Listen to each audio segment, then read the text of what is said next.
Assalamualaikum warahmatullahi wabarakatuh. Sebelum perkuliahan dimulai, mari kita membaca doa suratul Fatihah terlebih dahulu. Al-Fatihah. A'udzubillahi minasyaitonirrajim. Bismillahirrahmanirrahim. Alhamdulillahirabbil alamin arrahmanir rahim maliki yaumiddin.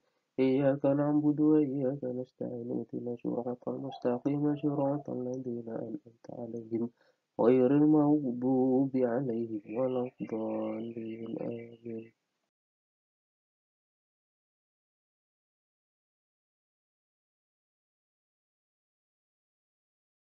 Langsung saja masuk ke teori paradigmanya Thomas Kuhn.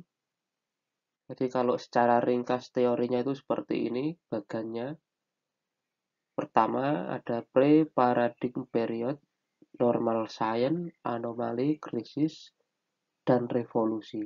Revolusi paradigma inilah yang membentuk new paradigm atau paradigma baru yang akan menggantikan paradigma lama. Nah, ini bisa dipahami dulu bagannya. Nah, ini keseluruhan teorinya Thomas Kuhn ya seperti ini. Ini udah paling ringkas. Nanti kita akan perinci satu persatu.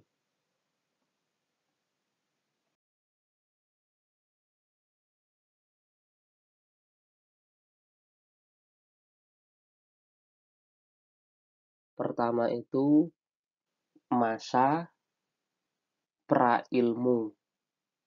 Nah, prailmu itu ada banyak perdebatan tentang hal-hal yang fundamental. Apanya yang fundamental?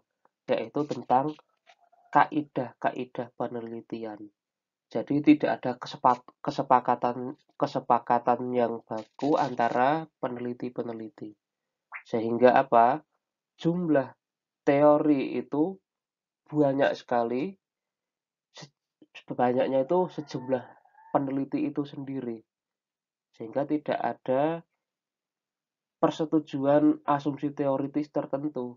Jadi setiap peneliti ini atau setiap ilmuwan itu tidak ada itulah pola-pola khusus. Misalnya gini, ketika awal pembentukan madhab fikih, dia itu belum ada pola-pola khusus. Belum ada payung tertentu terhadap kajian fikih. Misalnya, kalau di madhab Syafi'i, awal-awal pembentukannya itu dia belum ada kesepakatan baku. Seperti apa madhab Syafi'i itu? Hingga tidak ada pola-polanya itu belum kelihatan. Ilmuwan masih bekerja sendiri-sendiri. Tidak ada orientasi ilmunya kemana, metodenya seperti apa, masih terpencar-pencar.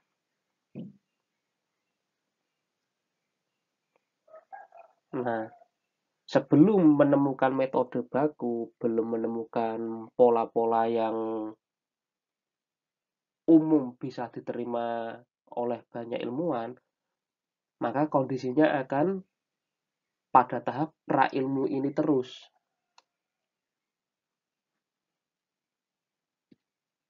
Belum bisa masuk ke normal science. Setelah prailmu nanti akan ada tahap normal science. Coba kita lihat sebentar normal science.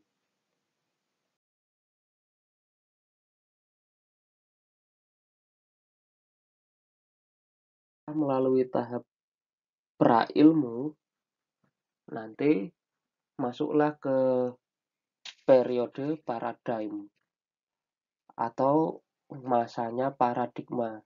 Apa itu paradigma? suatu gambaran umum dari suatu subjek ilmu yang memberi petunjuk tentang apa yang harus dikaji, pertanyaan-pertanyaan apa yang harus digunakan, dan bagaimana cara memperoleh jawaban-jawaban. Itu ada aturannya semua. Jadi ketika masa pra-ilmu tadi itu ilmuwannya bekerja sendiri-sendiri, akhirnya terciptalah pola-pola yang disepakati oleh ilmuwan-ilmuwan tersebut, sehingga membentuk formasi wacana, formasi pertanyaan-pertanyaan, dan itu ada polanya tersendiri. Misalnya ilmu tauhid atau ilmu kalam klasik. Nah, ini kan ada suatu tema wacana tertentu. Ilmu kalam klasik itu sebuah wacana yang membedakan dirinya dengan ilmu kalam modern. Nah, tema ilmu kalam klasik ini itu kan sudah memberi sebuah paradigma berpikir, sudah memberi pola-pola tertentu tentang apa yang harus dikaji. Oh, kalau ilmu kalam klasik itu pasti tokoh-tokoh yang dikaji itu tidak jauh dari aliran aliran Mu'tazilah, aliran Asy'ariyah atau Jabariyah Qadiriyah. Dan pertanyaan-pertanyaan yang digunakan itu ada ada pertanyaan khususnya, pasti dia tidak jauh-jauh dari pertanyaan itu. Misalnya tentang apakah Al-Quran ini qadim atau hadis, atau Tuhan Tuhan itu seperti apa itu, atau tentang kekodiman alam misalnya. Itu kan pertanyaan-pertanyaan dalam ilmu kalam klasik. Ada bentukan-bentukan yang semacam itu. Dan jawabannya itu pun ada interpretasi-interpretasi tertentu dan membentuk pola penjawaban yang tertentu pula.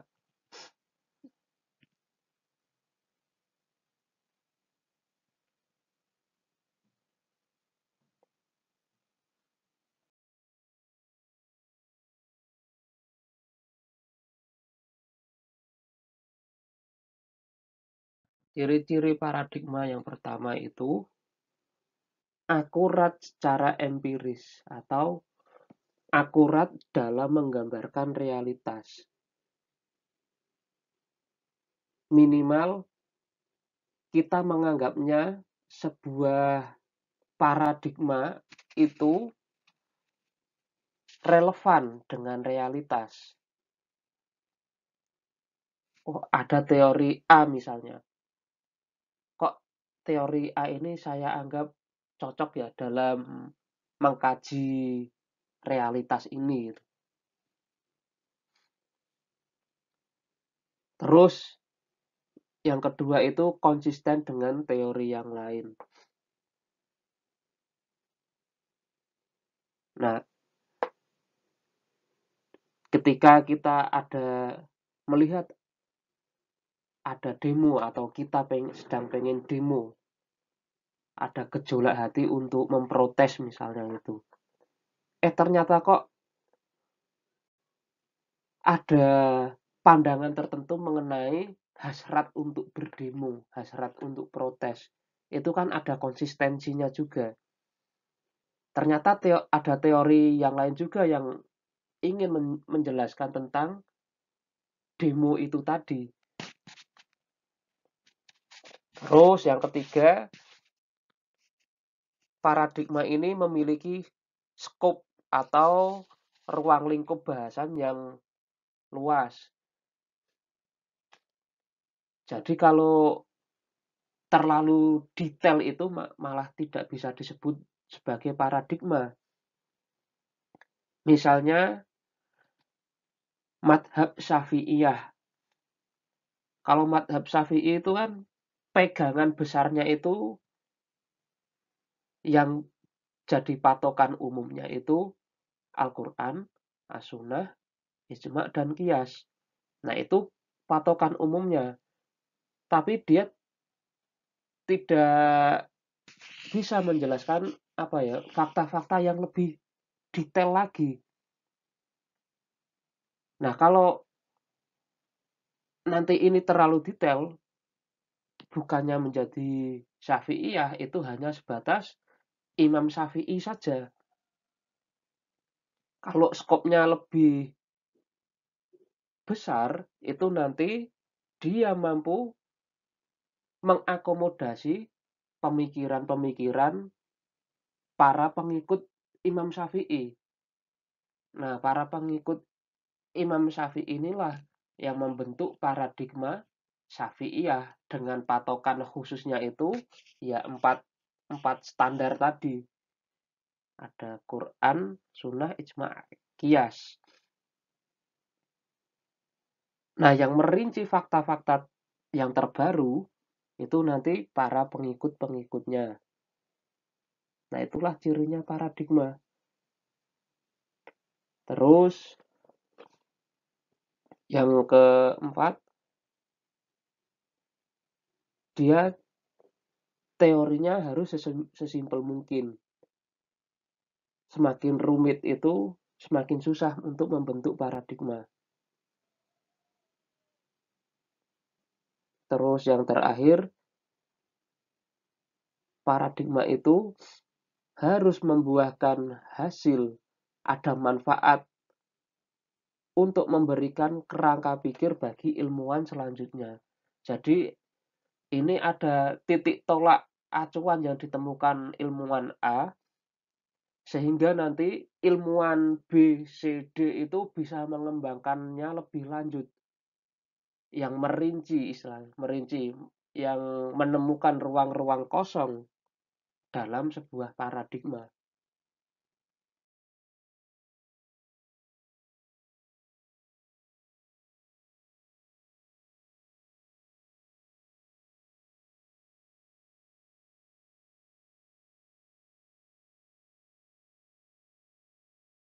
Dalam sebuah paradigma atau normal science,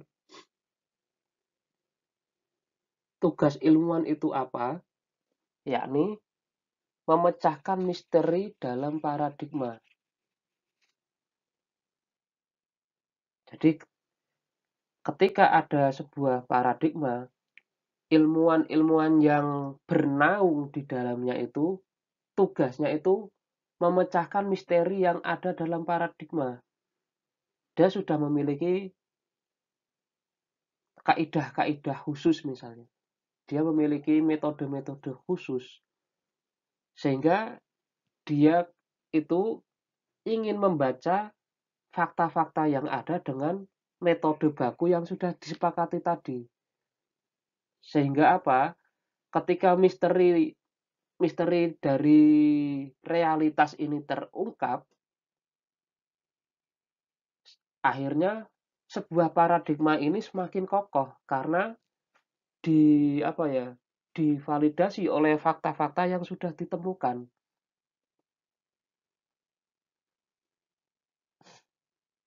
Terus apabila ada kegagalan dalam memecahkan puzzle, itu biasanya bukan kesalahan metode atau kaidahnya,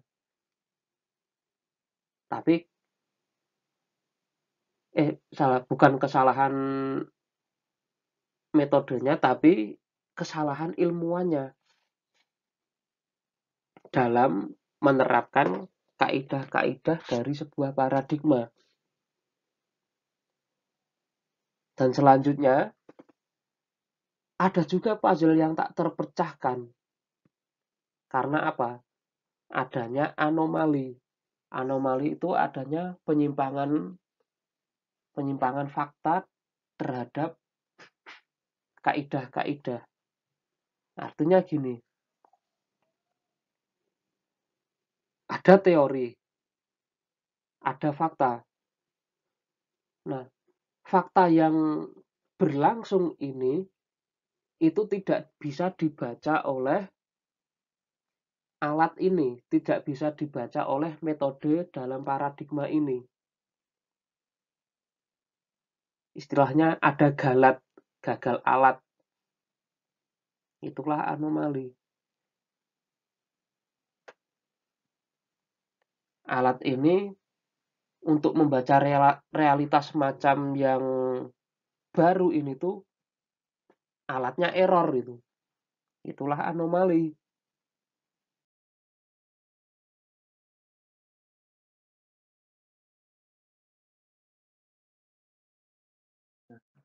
Ketika dalam normal science itu ada fakta-fakta baru yang tidak mendukung teori-teori dalam sebuah paradigma, itu akhirnya muncul sebuah krisis. Karena apa? Fakta-fakta yang baru ini tidak bisa dijelaskan dengan teori-teori yang lama. Ilmuwan-ilmuwan tidak ada kesepakatan. Mereka tidak sepakat dengan pegangan mereka sendiri.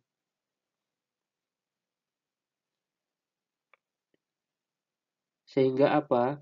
Semakin banyak ilmuwan yang tidak sepakat dengan pegangan kaidah mereka sendiri, maka dia ini masuk ke dalam masa krisis, yakni masa pencarian ulang kaidah-kaidah yang baru.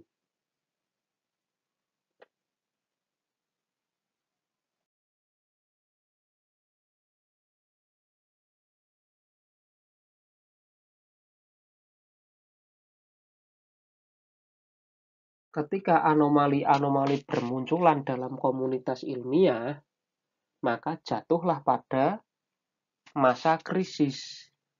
Apa itu masa krisis? Yakni adanya perubahan-perubahan realitas yang bertentangan dengan paradigma lama. Misalnya, realitas komunikasi zaman sekarang ini. Zaman sekarang ini orang berkomunikasi itu sudah memakai gadget pintar itu, pakai medsos, pakai WhatsApp. Sedangkan komunikasinya era-era terdahulu itu belum ada medsos. Jadi kalau mau komunikasi itu ya harus bertatap muka. Paling mentok itu ya berkirim surat gitulah. Nah, paradigma lama atau cara pandang lama dalam mengkaji realitas komunikasi masa sekarang itu tidak relevan lagi karena sudah beda beda cara berkomunikasi itu. Nah, adanya perubahan-perubahan realitas macam ini yang menuntut paradigma lama ini harus bisa menyesuaikan dengan realitas terbaru. Dia bisa survive nggak dalam dalam menjelaskan realitas itu.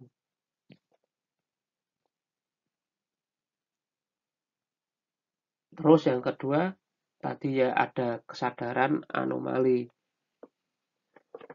Karena para ilmuwan yang bernaung dalam satu paradigma ini sadar adanya perubahan-perubahan yang tidak bisa dijelaskan oleh teori mereka sendiri, akhirnya dia muncul professional insecurity, ketidak ketidakamanan profesi.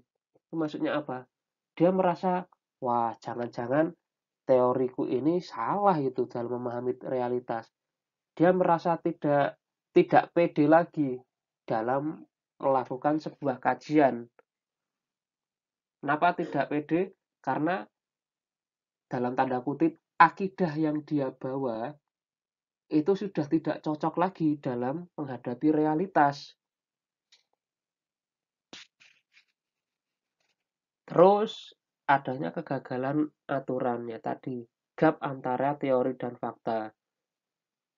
Teori ini sudah usang, sudah nggak kepake lagi, istilahnya sudah kuno, sedangkan faktanya terus berubah.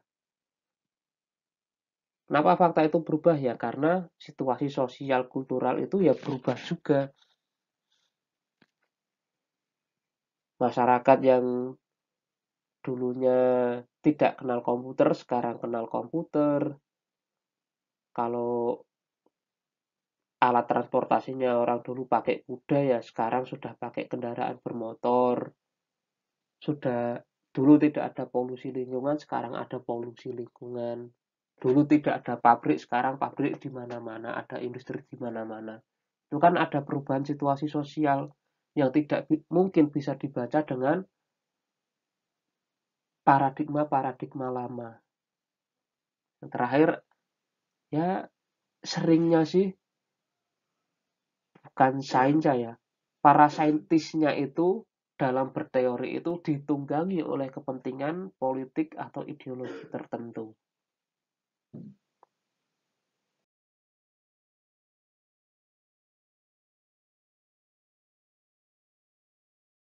Nah, ini adalah respon-respon terhadap krisis. Ketika sebuah paradigma itu tidak relevan lagi dalam menghadapi realitas kekinian, realitas yang baru ini, maka ilmuwan-ilmuwan yang bernaung dalam sebuah paradigma, dia responnya ada 4 ini. Pertama, dia mempertimbangkan alternatif-alternatif baru. Oh ya udah, ini paradigma ini sudah usang. Saya coba merumuskan cara pandang baru dalam mengkaji sesuatu. Nah, ini biasanya yang melahirkan sebuah paradigma baru itu ya dari ilmuwan yang mau mempertimbangkan alternatif lain. Terus yang kedua adalah dia tidak peduli dengan anomali. Meskipun faktanya sudah berubah, dia tetap saja masih bertahan dengan paradigma yang lama. Misalnya ada seorang dosen sepuh lah, dosen udah dia ini tetap mempertahankan cara pendidikan yang lama. Padahal realitasnya itu sudah berubah. Sekarang udah zamannya ada gadget, ada WhatsApp, ada Zoom gitu. Tapi dia tetap masih bertahan ya udah namanya kuliah itu ya harus pakai papan tulis gitu. Pakai papan tulis terus mahasiswanya didikte semua, harus mengikuti sesuai buku gitu. Lah sekarang zamannya mahasiswa sudah kritis, tapi dia tetap masih bertahan dengan metode pembelajaran yang lama. Padahal sekarang sudah zamannya digital. Oh, sekarang kalau pengen belajar mengajar itu lewat telekonferensi juga bisa kok. Nah, itu istilahnya ilmuwan yang tidak peduli dengan anomali, dengan fakta-fakta sekarang ini. Terus respon yang ketiga ini adanya modifikasi-modifikasi tambahan. Misalnya, ketika pas sebuah paradigma itu dikritik, dia melakukan perbaikan-perbaikan minor terhadap paradigma yang dianutnya. Sebagai contoh misalnya ada aliran positivisme. Ketika positivisme ini dikritik, oh positivisme ini tidak mampu menjawab realitas sekarang. Ya udah, akhirnya pandangan-pandangan tersebut di pandangan tentang positivisme itu diperbaiki sedemikian rupa, akhirnya muncul aliran neopositivisme atau aliran Newtonian. Newtonian ini dikritik sedemikian rupa, akhirnya muncul aliran baru yang namanya neo-Newtonian atau neo-neo yang baru.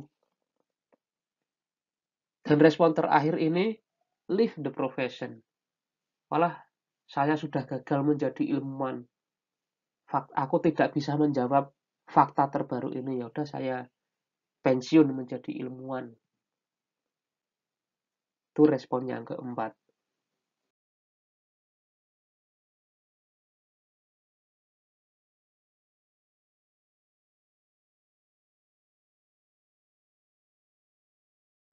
Ketika para peneliti ini sudah menemukan alternatif-alternatif baru dan dia menemukan standar patokan yang baru dan para ilmuwan ini ternyata saling cocok istilahnya.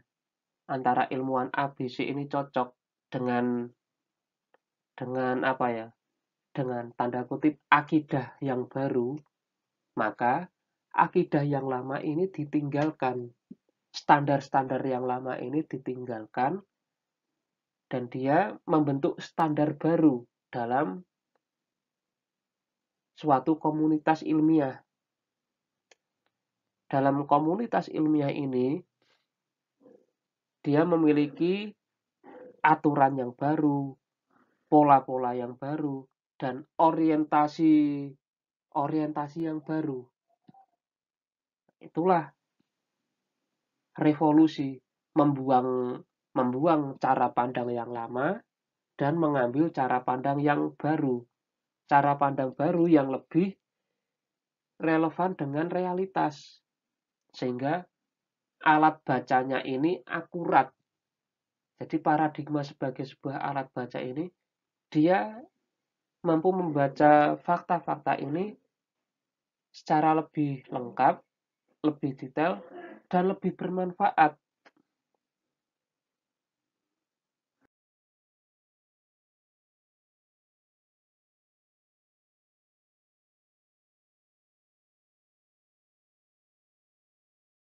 Jadi pergeseran paradigma atau munculnya paradigma yang baru itu diawali dari anomali, seperti yang dijelaskan tadi. Ilmu paradigma lama itu tidak mampu mengakomodasi fakta-fakta yang baru. Jadi fakta-fakta terbaru ini atau fenomena-fenomena terbaru, realitas terbaru ini tidak termuat atau tidak dapat dijangkau oleh radar ilmu normal. Tidak, paradigma lama ini tidak mampu menjangkaunya. Tidak bisa membaca fenomena-fenomena terbaru.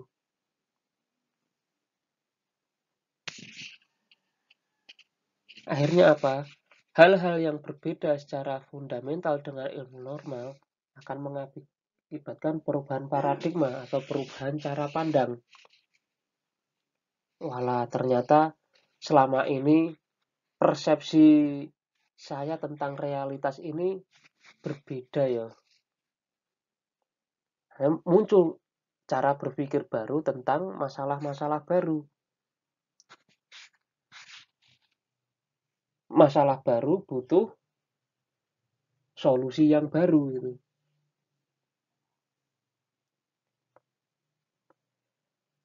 Agar paradigma baru ini dapat bekerja secara optimal, mau nggak mau paradigma lama yang sudah usang ini harus ditinggalkan.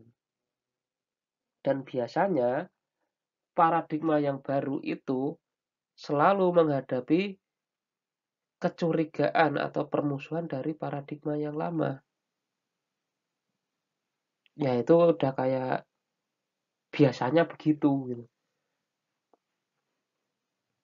Ketika ada orang baru itulah pengen menggeser posisi jabatan orang lama, istilahnya pengen menggeser petahana, itu kan pasti ada konflik itu. Wah, masa aku mau dikudeta ini? Ya nggak mau lah, aku juga pengen bertahan terus, pengen berada di posisi atas terus. Nah itu udah ya biasanya seperti itu gitu.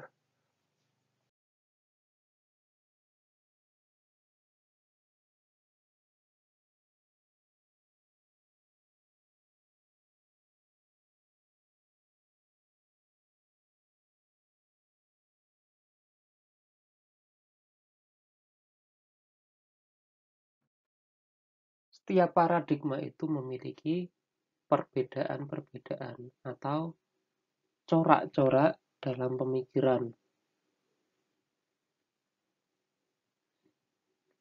Yang pertama itu, setiap paradigma itu pasti memiliki variasi atau perbedaan pada metodologi. Jadi misalnya paradigma positivisme dengan paradigma madhab kritis misalnya.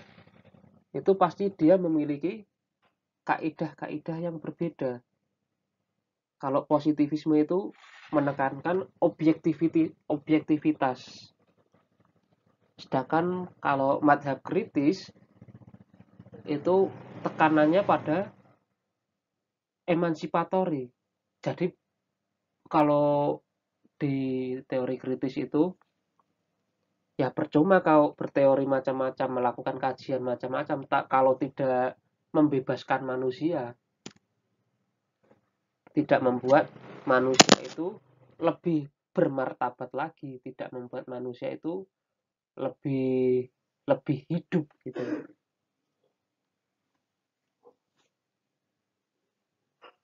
Jadi tidak hanya sebatas objektivitas. Itu nilai yang dipegangi madhab kritis. Yang kedua level semantik. Biasanya itu antara paradigma yang satu dengan paradigma yang lain itu memiliki memaknai suatu hal itu secara berbeda-beda. Misalnya terma tentang kafir lah. Kafir kalau dalam teologi klasik itu ya orang yang tidak mengucapkan syahadat misalnya. Orang yang berada di luar Islam itu berarti kafir. Itu makna dari teologi klasik. Kalau di teologi kontemporer, kafir itu tidak hanya didefinisikan sebagai orang yang keluar yang tidak beragama Islam, tapi orang yang melakukan kejahatan, orang yang mengkhianati nilai-nilai Islam itu disebut kafir. Jadi misalnya ketika kau berbuat dosa, membuat berlaku jahat, itu otomatis disebut kafir oleh teologi modern. Nah, ini kan sudah berbeda antara paradigma teologi klasik sama teologi modern. Terus yang ketiga, teori yang digunakan dalam observasi. Nah, jadi setiap ilmuwan itu jelas tidak bisa lepas dari kacamata yang ia gunakan.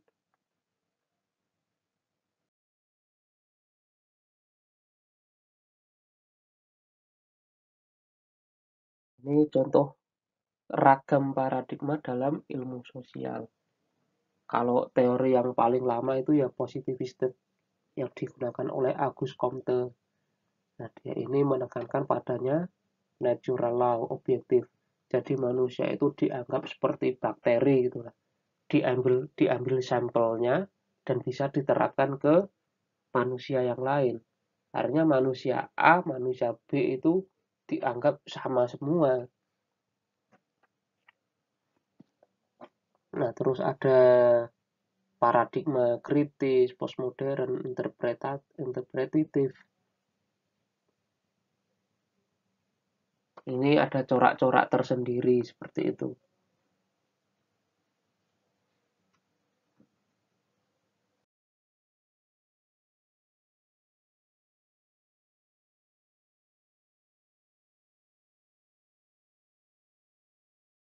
Nah, ketika teman-teman sedang melakukan penelitian, biasanya bingung kira-kira kerangka teori apa yang cocok, paradigma apa yang harus saya pakai. Ini lihatlah pertimbangan ini. Pertama, akurasi. Kira-kira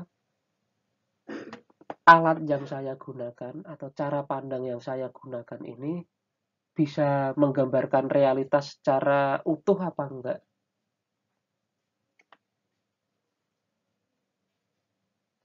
Terus dia memiliki konsistensi apa enggak,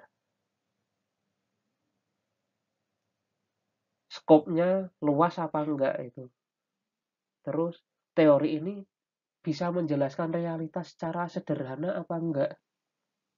Terus yang terakhir fruitfulness itu, ini kalau saya meneliti tentang ini dengan menggunakan paradigma semacam ini, itu nanti bisa menghasilkan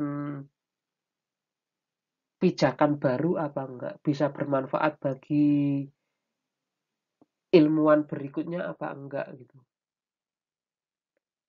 Hanya saya mau meneliti tentang realitas kehidupan masyarakat petani yang dibidik apa? Kesejahteraannya.